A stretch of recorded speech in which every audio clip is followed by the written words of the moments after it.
It's in the Filipinos' DNA to care for one's old, aging, and slow-moving family members. Hence, government has always been in step to improve healthcare benefits of its geriatric community. Case in point, the latest upgraded benefits package on acute heart ailment procedures and outpatient emergency care benefits bundle, which are Bien Manalo narrates in this report. Lahat po tayo ay miyembro ng PhilHealth. Pinataas at pinaganda na rin natin ang mga benepisyo, lalo na para sa mga karamdaman na laganap dito sa ating bansa. This is what President Ferdinand R. Marcos Jr. assured in his fourth State of the Nation address. This is also based on his administration's mandate to focus on providing quality medical services to all Filipinos. Thus, the Philippine Health Insurance Corporation or PhilHealth has expanded their benefits package. In addition to strengthening primary care consulta, they also cover outpatient emergency care benefit package.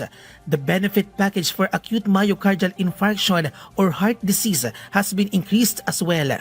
From the previous 30,000 pesos for medicine, it has been increased to 130,000 pesos. For angioplasty, from the previous 30,000 pesos, it has been expanded to 530,000 pesos. There is also cardiac rehabilitation at 66,000 pesos. Various types of cancer such as liver, lung, prostate, cervical, ovarian, and colorectal cancer, some of the main causes of death of Filipinos, have also been increased in the benefit package. Dito po sa ating yakap na ito, meron tayong mga serbisyo.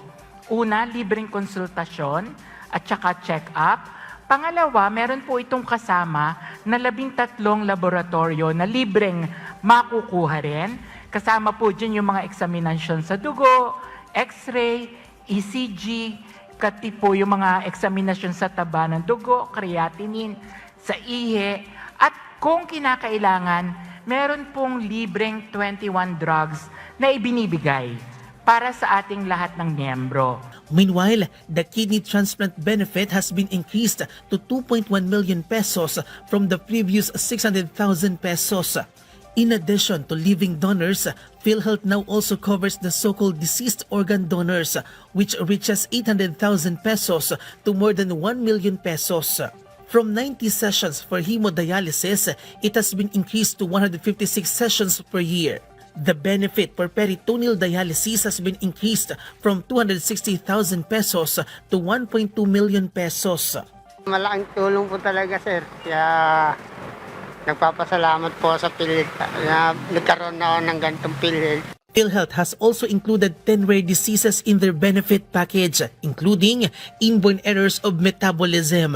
Meanwhile, although there is zero subsidy for the agency this 2025, PhilHealth assured that it still has enough funds to continue their services in accordance with the existing universal healthcare law.